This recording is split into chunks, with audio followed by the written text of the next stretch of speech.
Welcome to इंटेलेक्टस chemistry. मैं पुनीत दुबे आप सभी का स्वागत करता हूं। आज हम लोग सॉलिड स्टेट में तीसरा लेक्चर पढ़ने वाले हैं और इसमें हम लोग यूनिट सेल के बारे में, उसके टाइप्स और उसके क्या क्या उसकी क्वालिटीज़ हैं, उसमें क्या क्या कैरेक्टरिस्टिक है, ये सारी चीज़ें हम लोग पढ़ने वाले हैं। तो जो कि अभी भी नया चैप्टर स्टार्ट हुआ है, 2 क्लास बीत चुका है, तीसरा लेक्चर आज है। तो अभी तक आप लोगों ने अगर चैनल को सब्सक्राइब नहीं किया हो तो प्लीज़ चैनल को पहले सब्सक्राइब कर लो, बेल आइकन को जरूर से दबाएं ताकि हर वीडियो सबसे पहले आप तक पहुंच सके। और इसको जहां तक हो सके अधिक से अधिक अपने दोस्तों में शेयर करें और उनको भी बोलें चैनल को सब्सक्राइब करें। ठीक है, चलिए शुरू करते हैं सॉलिड स्टेट का तीसरा लेक्चर। तो आज हम पढ़ेंगे टाइप्स ऑफ यूनिट सेल। कितने तरह के टाइप्स के यूनिट सेल होते हैं, ब्रेविस लैटिस उसके। So the distance between the successive lattice planes of the same type is called the spacing of the plane or interplanar distance between the planes। क्या समझे आप? डिस्टेंस जो होता है successive lattice plane, lattice plane क्या होता है? Lattice point तो आप समझ रहे होंगे, जैसे कि मान लेते हैं ये मेरा एक यूनिट सेल हो गया, सिंपल। सो ये क्या होता है? लैटिस पॉइंट हो गया। और लैटिस प्लेन की बात करते हैं तो ये जो एक प्लेन है इसको पर्टिकुलर दिस रीजन में बोलते हैं लैटिस प्लेन। तो the distance between the successive lattice planes of the same type is called the spacing of the plane. इसके आमने सामने की जो डिस्टेंस होती है, मतलब कि एक रूम ले लें और रूम के आमने सामने की जो दीवार है, मान लीजिए ये और ये, ठीक है, ये दोनों आपस में आमने सामने हैं। तो ये क्या होता है, एक स्पेस जो बीच में प्रेजेंट होता है उसको बोलते हैं इंटरप्लेनर डिस्टेंस। प्लेन के बीच में जो डिस्टेंस है उसको बोलते हैं क्या? इंटरप्लेनर डिस्टेंस और the spacing of the planes. आई बात समझ में? On the basis of this aspect the lattice may be divided in the following classes. तो इसके बेसिस पे ही लैटिस को फॉलोइंग क्लासेस में डिवाइड किया गया है, जो कि अब आपके सामने शुरू होने वाला है। तो पहला और सबसे सिंपल है सिंपल, प्रिमिटिव और बेसिक यूनिट सेल। 3 नाम में इसको सिंपल भी बोलते हैं, प्रिमिटिव भी बोलते हैं और बेसिक भी बोलते हैं। सिंपल मतलब सबसे सिंपल है, बेसिक सबसे बेसिक होता है, इससे बेसिक और कोई यूनिट सेल नहीं है। ठीक है। और प्रिमिटिव का मतलब सबसे पुराना माना जाता है, लेकिन ऐसा कुछ नहीं है, पुराना नया कुछ नहीं, लेकिन उसके अरेंजमेंट जो होते हैं सबसे सिंपल होते हैं, कोई कॉम्प्लेक्सिटी नहीं होती है। यूनिट सेल होता है बस like unit cell. A unit cell having the lattice point only at the corner called as the primitive और सिंपल यूनिट सेल। ऐसा यूनिट सेल जिसके केवल कॉर्नर्स पे ही एटम प्रेजेंट होता है या आयन प्रेजेंट होता है या फिर कोई मॉलिक्यूल प्रेजेंट होता है, तो ऐसे जो लैटिस या यूनिट सेल बनते हैं उसको बोलते हैं सिंपल यूनिट सेल या फिर primitive. That is in this case there is one atom at each of the 8 corners of unit cell and considering an atom at one corner as the centre. ठीक, क्या बोल रहे हैं यहाँ पे? इसके कहने का मतलब ये है कि हर कॉर्नर पे एक यूनिट सेल में कितने कॉर्नर होते हैं, ये मैंने हर क्लास पीछे की दोनों क्लासेस में बताया हुआ है। तो 8 कॉर्नर्स होते हैं एक यूनिट सेल में, 4 ऊपर हैं 4 नीचे। तो हर कॉर्नर पे एक एटम प्रेजेंट होता है, ठीक है। और उसको क्या कंसिडर किया जाता है? Unit cell considering an atom at one corner as the centre. वो एक सेंटर की तरह होता है। क्यों? आगे देखेंगे हम लोग उसके बारे में। तो आइए देखते हैं। It will be founded that this atom is surrounded by 6 equidistant neighbours means atoms and thus the coordination number will be 6। Centre इसीलिए बोला गया है कि अगर मान लीजिए हम यहाँ पे इसको एक सेंटर मान लेते हैं तो इसके अगल बगल भी यूनिट सेल को अगर जोड़ा जाए तो इसके 3 तरफ, मतलब 3 तो ये देख रहे हैं, एक तरफ का प्लेन हो गया, इसके बाद 3 और, मतलब कि 6 तरह के एटम इसको सराउंड करते हैं। ठीक, और यही जो सराउंडिंग एटम्स होते हैं ये एक सेंटर हो गया, इसके 6 तरफ अपने एटम से जुड़ा होगा, ये बाइंडेड होगा। तो इस तरह का जो एटम होता है उसके चारों तरफ कितने हैं? 6। तो वो सेंटर में हो गया और 6 इसके बाहर बाहर एक स्ट्रक्चर बनाते हैं। तो ये जो हमारे इक्वी डिस्टेंस 6 नेबरिंग एटम्स होते हैं इसी को बोलते हैं कोऑर्डिनेशन नंबर। तो अगर कोई पूछे कोऑर्डिनेशन नंबर का डेफिनेशन क्या होता है, तो आप बोलेंगे कि किसी एटम को जितने भी मॉलिक्यूल सराउंड करते हैं उसके नेबरिंग में, उसी को बोलते हैं उसका coordination number. If A is the side of unit cell and then the distance between the nearest neighbor cell be equal to A। क्या बोला यहाँ पे? अगर एक यूनिट सेल का साइड A दिया हुआ है then the distance between the nearest neighbor cell, उसके सबसे क्लोजेस्ट सेल की बात किया तो वहाँ पे सेल का नेबर्स का कितना होगा? A होगा। वहाँ भी डिस्टेंस A ही होगा। अगर यहाँ पे 1 है, इसके बीच डिस्टेंस A है, तो यहाँ के यहाँ डिस्टेंस कितना होगा, ए होगा, ये भी कितना होगा, ए होगा। सिंपल यूनिट सेल में सारे लेंथ बराबर होते हैं। ओके, तो ये फिगर आपके सामने, आप यहाँ से देख सकते हैं। अब देखिए relationship between the edge length A and the atomic radius R. अब हमको पहले समझना है कि रेडियस कैसा होता है और एटॉमिक रेडियस क्या है और यहाँ पे एज लेंथ क्या है। फॉर एग्जांपल यहाँ पे एक बगल में फिगर दिया हुआ है, यहाँ पे 4 आपको दिख रहे हैं फ्रंट साइड में और यही 4 आपको बैक साइड में मिलेंगे। 2D स्ट्रक्चर है, जस्ट एज्यूम करिए कि 4 सर्किल आपको जो फ्रंट में दिख रहे हैं, ठीक इसके पीछे 4 और लगे हुए हैं। तो ये 8 मिल के 8 कॉर्नर बनाएंगे एक यूनिट सेल का। जैसे कि आप एक स्क्वायर ये देख रहे हैं, इसी तरह का एक स्क्वायर आपको इस तरह से देखने को मिलेगा। और जैसे ही आप इनको ऐसे जोड़ेंगे, ये क्या बनाएंगे, एक यूनिट सेल। ठीक, ये 4 फ्रंट वाले हैं और यही 4 एटम अगर आप बैक साइड में इस तरह से बिठा देते हैं तो ये कितने हो गए, टोटल 8 कॉर्नर्स पे। तो हम फ्रंट को लेके देखते हैं, तो डिस्टेंस जो हमारा ये है, एक एटम्स का सर्किल का जो डिस्टेंस है वो क्या हो गया, 2r, मतलब जो डायमीटर हो गया। एटॉमिक रेडियस, इसका रेडियस कितना है, r, जो कि आप यहाँ पे ये देख रहे होंगे। एटॉमिक रेडियस r है और एज लेंथ हमने पूरा a दिया हुआ है। तो जो एज लेंथ है वो क्या है, बेसिकली दोनों स्फीयर एक दूसरे को टच कर रहे हैं, तो इनका बीच का डिस्टेंस कितना हो गया, total corner to corner 2r। तो यहाँ पे 2r will be equal to a, that is the edge length. यही उसके बीच का रिलेशन होता है, a is equal to 2r, sorry r है, मिस्टेक हो गया यहाँ पे, r नहीं, यहाँ पे a इज इक्वल टू क्या होगा, 2r। आई बात समझ में। अब एटॉमिक रेडियस की बात करते हैं तो r is equal to a/2। Okay, तो this is the relation between the atomic radius and the edge length of a simple unit cell. ठीक है, याद रखिएगा। नेक्स्ट है अपना number of atoms present in unit cell. एक unit cell में कितने एटम प्रेजेंट होते हैं वो देखना है। इन दिस केस 1 एटम और 1 ion lies at each corner, hence the simple cubic unit cell contains a total number of 1/8 into 8 is equal to 1 atom और आयन पर यूनिट सेल। कहने का क्या मतलब है, 8 कॉर्नर हो गए और एक कॉर्नर का अपना डिस्ट्रीब्यूशन किस में होता है, 8 यूनिट सेल में होता है, 8 यूनिट सेल में। इसीलिए उसका एक यूनिट सेल में कितना कंट्रीब्यूशन होता है, 1/8। प्रीवियस वीडियो में ये बताया गया है, उसका मैं यहाँ पे कार्ड दे दूँगा, यहाँ पे आएगा। तो यहाँ पे जब वो आएगा तो आप वहाँ पे क्लिक करेंगे, सीधे आप उस वीडियो पर पहुँच जाएंगे जो इसकी प्रीवियस वीडियो है। वहाँ पे पढ़ेंगे कि हर एक एटम का जो फेस में प्रेजेंट हो, चाहे बॉडी में प्रेजेंट हो, बॉडी सेंटर पे या फिर कॉर्नर पे प्रेजेंट हो, उसका कितना कंट्रीब्यूशन होता है एक यूनिट सेल में। यह प्रीवियस वीडियो में अच्छे से बताया गया, आप वहाँ को फॉलो करिए उसको और आगे बढ़िए। ठीक, चलिए, तो एक यूनिट सेल में कितने हो गए, 1 एटम और 1 आयन पर unit cell. We are talking about simple cubic unit cell. Okay, चलिए अब उसी का हम बात करते हैं पैकिंग एफिशिएंसी। पैकिंग एफिशिएंसी क्या होती है, पहले हमको ये समझना है। सिंपल लैंग्वेज में बात करें, पैकिंग एफिशिएंसी मतलब कि एक यूनिट सेल है तो उसमें पैकिंग क्या हो रहा है, किसका पैकिंग हो रहा है, एटम्स का। एक यूनिट सेल में कितने एटम्स का पैकिंग हो रहा है, सिंपली 8 एटम्स का पैकिंग हो रहा है, जिसका कंट्रीब्यूशन 1/8 था, वो अलग बात है। तो 8 एटम को हमने वहाँ पे पैक किया एक यूनिट सेल में, तो उसकी एफिशिएंसी कितनी है कि एक यूनिट सेल में जितना वॉल्यूम टोटल होता है, उस टोटल वॉल्यूम में से कितना वॉल्यूम वो एटम्स कंट्रीब्यूट कर रहा है, वो होता है उसकी packing efficiency. So the formula here is packing efficiency is equal to volume occupied by atom present in the unit cell upon volume of unit cell, that means total volume of unit cell. ठीक है, चलिए for example मैं अगर ये दिखाऊं, एक unit cell मैं बना रहा हूं, आप देखिए यहाँ पे। ठीक है, तो ये हमारा क्या हुआ, सिंपल यूनिट सेल। अब मैंने एक एटम यहाँ बिठा दिया, यहाँ पे, यहाँ पे, यहाँ पे। ठीक, उसी तरह से यहाँ पे, यहाँ पे, यहाँ पे और यहाँ पे।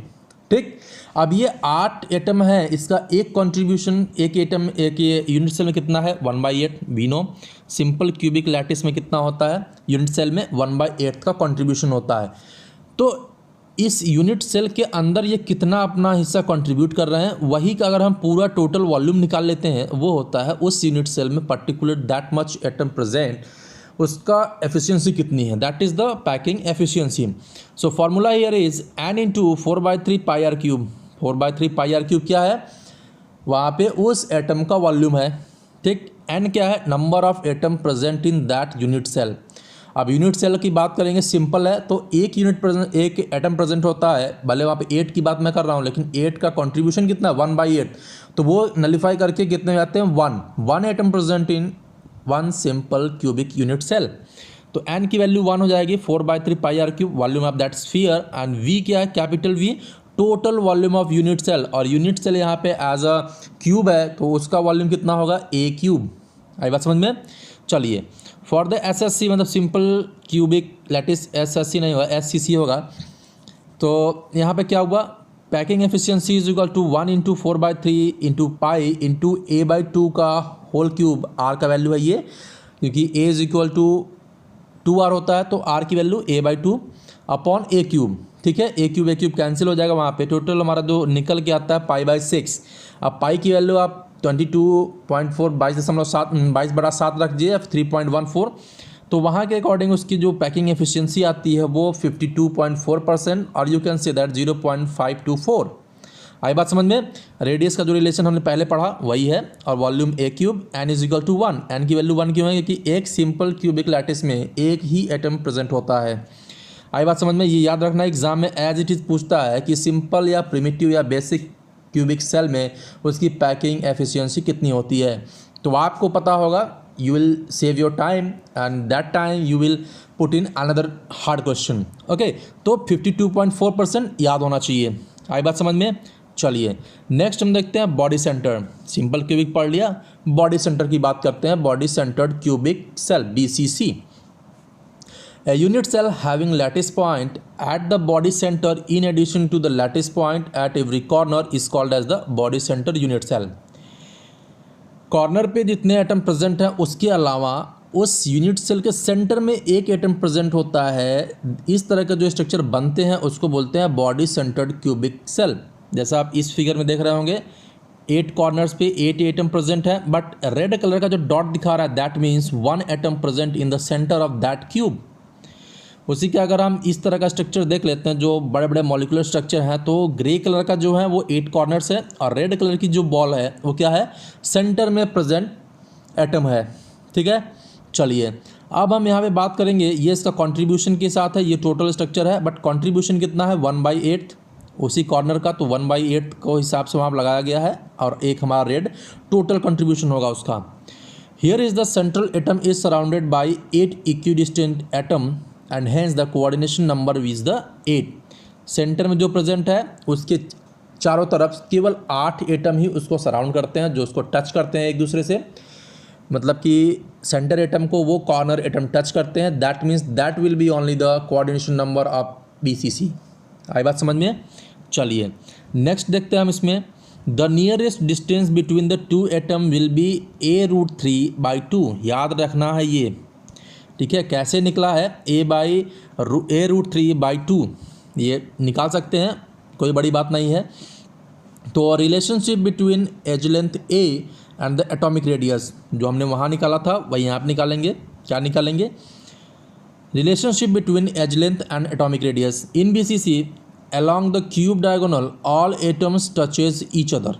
सभी एटम एक दूसरे को टच करते हैं, and the length of the cube diagonal is √3a।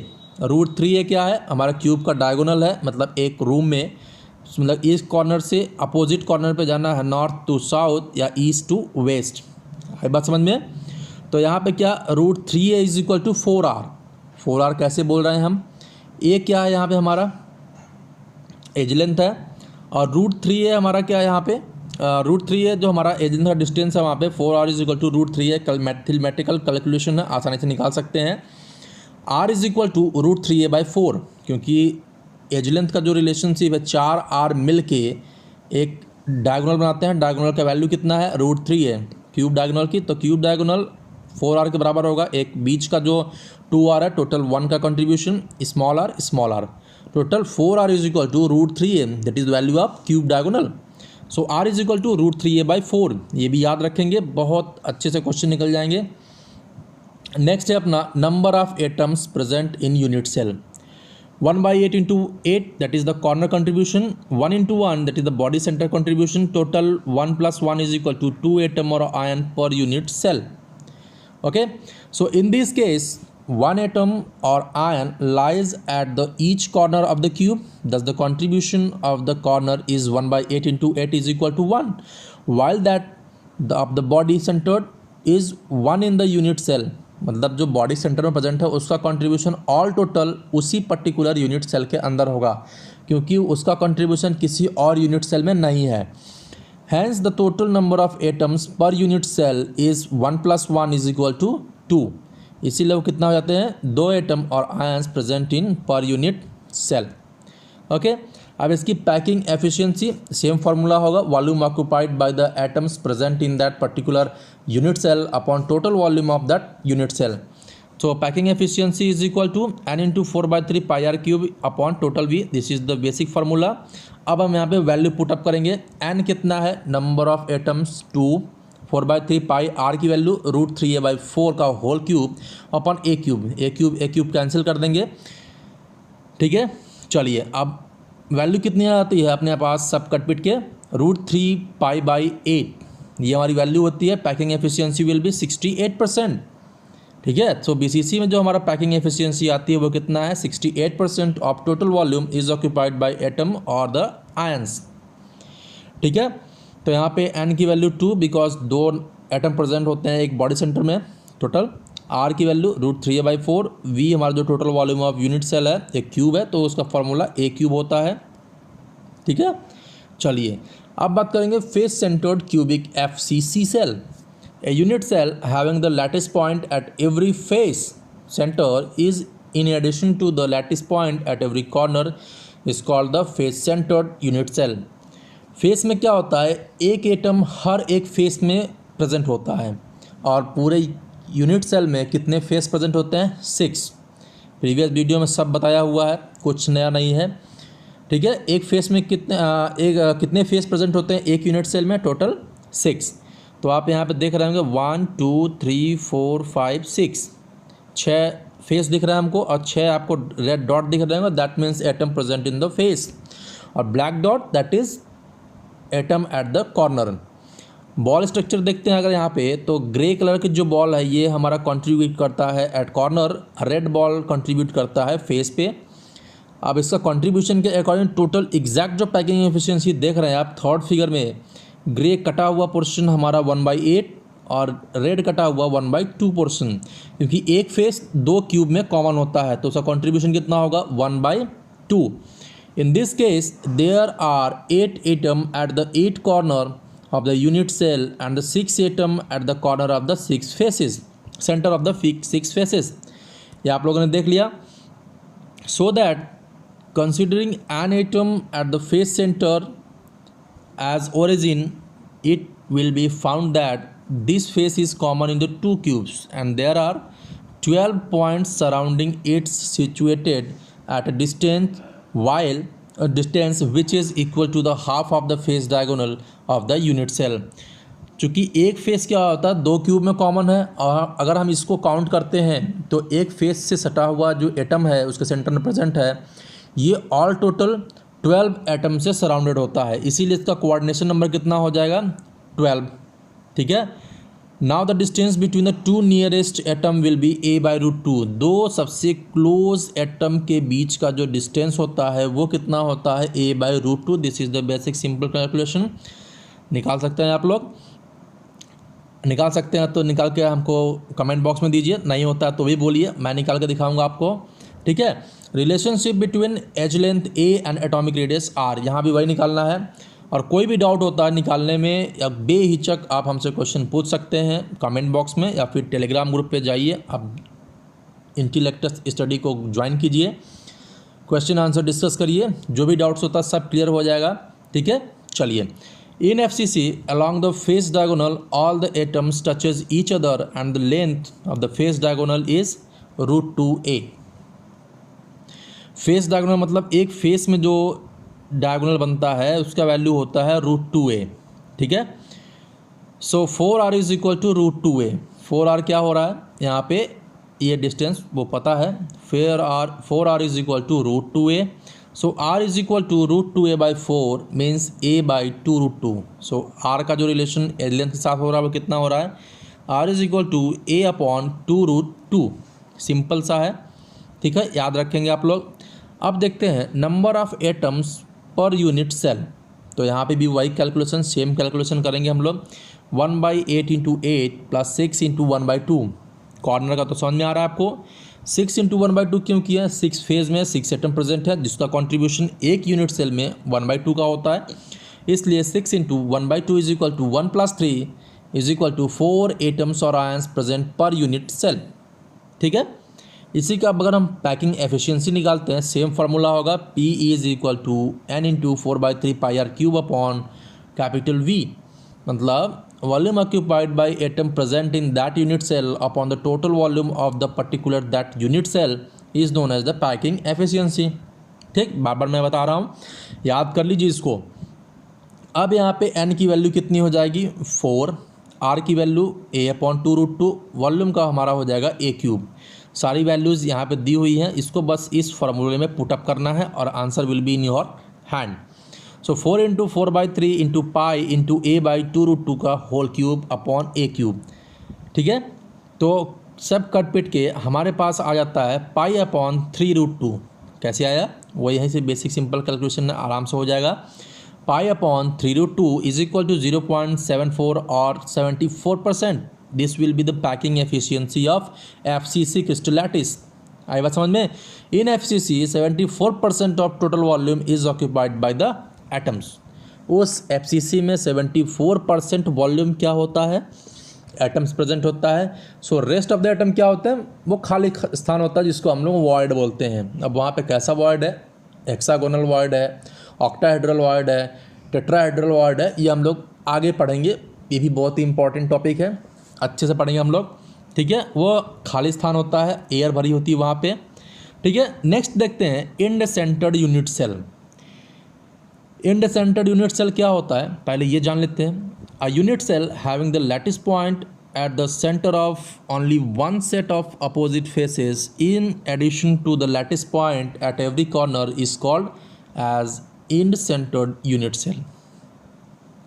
ऐसा यूनिट सेल जो कि एक अपोजिट सेट ऑफ फेस पे एटम प्रेजेंट होते हैं कॉर्नर के अलावा, जैसा कि आप फिगर में देख रहे होंगे, ये अपोजिट फेस और दूसरा ये अपोजिट फेस के बीच में एक एटम प्रेजेंट होता है। इसका भी कंट्रीब्यूशन कितना होगा? 1/2 का, ठीक है। तो अगर हम इस तरह से देखते हैं तो कॉर्नर पे 1/8 का, यहाँ पे 1/2 का, लेकिन टोटल नंबर ऑफ सेंटर में कितने एटम प्रेजेंट होंगे? 2।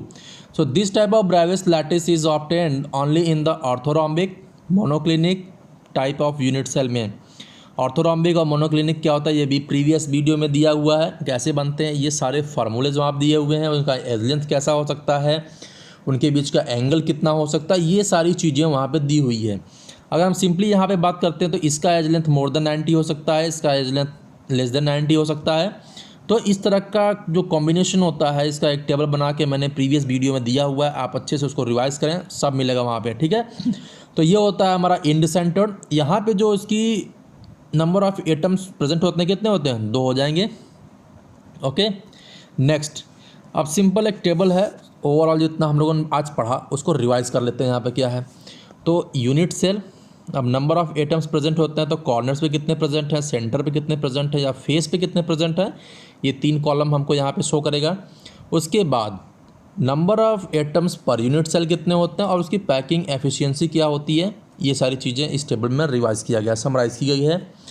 सो सिंपल क्यूबिक SCC में क्या होता है, सिर्फ कॉलम रिप्रेजेंट होता है। So 8 × 1/8 = 1। So number of atom per unit cell will be 1 and what will be the packing efficiency of this type of unit cell? 52.4%, right? Now in the body centered BCC, 8 × 1/8 = 1. It will be common in all type of unit cell, but BCC में हमारे centre में एक atom present होता है जिसका contribution all total 1 होता है, वो एक यूनिट सेल में ही होता है, किसी और में कंट्रीब्यूट नहीं करता है। तो इसका जो कंट्रीब्यूशन एक एटम में, एक यूनिट सेल में होता है, वो कितना होता है? टोटल 1, ठीक। तो total number of atom present per unit cell in BCC is 2 और इसके पैकिंग एफिशिएंसी कितनी होती है? 68%। जबकि वही बात किया जाए FCC की, फेस सेंटर्ड क्यूबिक सेल का, तो कंट्रीब्यूशन कॉर्नर का 1, 8 × 1/8, सेंटर में कोई एटम प्रेजेंट नहीं होता, लेकिन इसके फेस पे प्रेजेंट होता है। और फेस कितने होते हैं? 6, और 6 का कंट्रीब्यूशन 1/2, तो 6 × 1/2 इज इक्वल टू 3। तो all total atom present in FCC is equal to 4, and what will be the packing efficiency of the FCC? 74%. This is the highest packing efficiency of FCC। आई बात समझ में? चलिए, तो आज ये revise कर लिया हमने टोटल कितना पैकिंग एफिशिएंसी होती है, नंबर ऑफ एटम प्रेजेंट होते हैं, उसके कॉन्ट्रीब्यूशंस के बारे में छोटा सा वीडियो था और बहुत अच्छा बताया हम लोगों ने यहाँ पे। अपनी तरफ से पूरी कोशिश की। आप वीडियो को अच्छे से पढ़ें, नोट्स बनाएं, रिवाइज करें। नोट्स आपको टेलीग्राम ग्रुप पे भी मिल जाएगा इसका PDF। मिलता है फिर नेक्स्ट वीडियो में, अच्छे से पड़ेगा। वीडियो अगर पसंद आई हो तो वीडियो को लाइक करें, शेयर करें और सब्सक्राइब करें, ताकि हर वीडियो का नोटिफिकेशन आप तक पहुंच जाए। ठीक है, थैंक यू, बाय बाय।